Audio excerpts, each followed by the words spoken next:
அனைவருக்கும் வணக்கம். Water டிவினர் mass பேசுகிறேன். ஸோ இன்றைக்கி நிலத்தடி நீர் ஆய்வு செய்யக்கூடிய இடம் கிருஷ்ணாபுரம் ராஜபாளையத்துக்கு பக்கத்தில் அமைஞ்சிருக்கு. ஸோ இங்கே தான் நிலத்தடி நீர் ஆய்வுக்காக வந்திருக்கோம். ஸோ நம்முடைய சேனலை முதல் முறையாக பார்க்குறீங்க அப்படின்னா நம்முடைய சேனலை சப்ஸ்கிரைப் பண்ணிக்கோங்க. உங்களுக்கு தெரிஞ்ச விவசாய பெருமக்களுக்கு நம்மளுடைய சேனலை ஷேர் பண்ணுங்கள். ஸோ இங்கே நம்ம நிலத்தடி நீர் ஆய்வுக்காக வந்திருக்கோம். இது ஒரு மேற்கு தொடர்ச்சி மலை அடிவார பகுதி. இது இங்கே நம்ம இந்த ஏரியாக்களில் மற்றவங்க போர் போட்டிருக்கக்கூடிய இடங்களை பற்றி விசாரிக்கும் பொழுது அவங்க என்ன சொன்னாங்க அப்படின்னா, இது வந்து ஒரு ரொம்ப கருங்கல் பாறையிலான ஒரு பகுதி அப்படின்னு சொன்னாங்க. ரொம்ப கடும் பாறை இருக்கக்கூடிய ஏரியா இது. ஸோ பல இடங்களில் போர்கள் வந்து இங்கே தோல்வியை சந்திக்கிறதா சொன்னாங்க.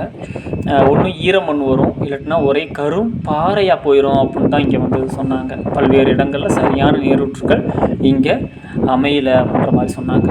ஸோ இங்கே தான் வந்து நம்ம நிலத்தடி நீர் அறிவியல் முறையிலான ஆய்வுகளை இங்கே நம்ம மேற்கொள்கிறோம்.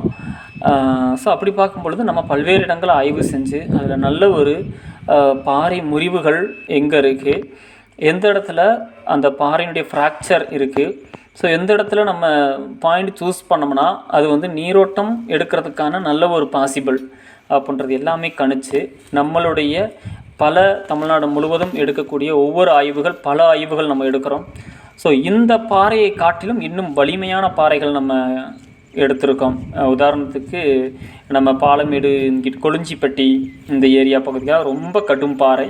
ஸோ அது மாதிரி இன்னும் பல இடங்களை வந்து இதை விட கடும் பாறையிலான இடங்களெல்லாம் நம்ம ஆய்வு செஞ்சுருக்கோம். ஸோ அதன் அடிப்படையில் பல்வேறு ஆய்வுகள் அடிப்படையில் நம்ம இந்த ரிப்போர்ட்ஸை வந்து நம்ம பார்க்குறோம்.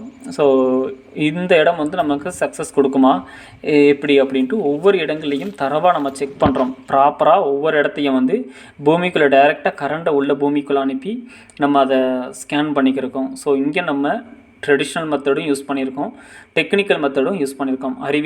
அறிவியல் ரீதியிலான ஆய்வுகள் இங்கே எடுத்திருக்கோம். ஸோ அதன் அடிப்படையிலேயே இங்கே பாயிண்ட் வந்து சூஸ் பண்ணியிருக்கோம். ஸோ அங்கே இன்றைக்கி பாயிண்ட் ஓட்டுறாங்க. ஸோ அதில் கரெக்டாக நமக்கு வந்து நாங்கள் சொன்னது மேல் மட்டமே உங்களுக்கு 80க்குள்ளே ஒன்று உடையும்னு சொல்லியிருந்தோம், மேல் மட்டம் ஈரமண் வரணும்னு சொல்லியிருந்தோம். அதே மாதிரி அங்கே 50 அடி போகும்போது ஈரமண் வந்திருக்குது.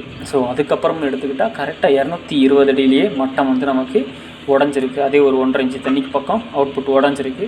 ஸோ அதுக்கப்புறம் 450 தாண்டும் பொழுது இன்னொரு மட்டமும் உடஞ்சிருக்கு. ஸோ 1.5 இன்ச்சுக்கு கூட 2 இன்ச்சுக்கு பக்கம் ஒட்டி வர அளவுக்கு தண்ணி நமக்கு கிடச்சிருக்கு. ஸோ அதிகபட்சம் அவங்க 550 தான் ஓட்டிட்டாங்க. ஸோ நம்ம டார்கெட் வந்து 850 அது வரைக்கும் டார்கெட் கொடுத்துருந்தோம். ஸோ அவங்க 550 எங்களுக்கு போதுமான அளவு தண்ணி இருக்குது, எங்களுக்கு இதே போதும்ன்ட்டு அவங்க அந்த 550 ட்ரில்லை வந்து நிப்பாட்டிட்டாங்க. 560 அடி போட்டிருக்காங்க, நிப்பாட்டிட்டாங்க. ஸோ அதை பற்றி இந்த வீடியோ பதிவில் பார்க்கலாம். தேங்க்யூ.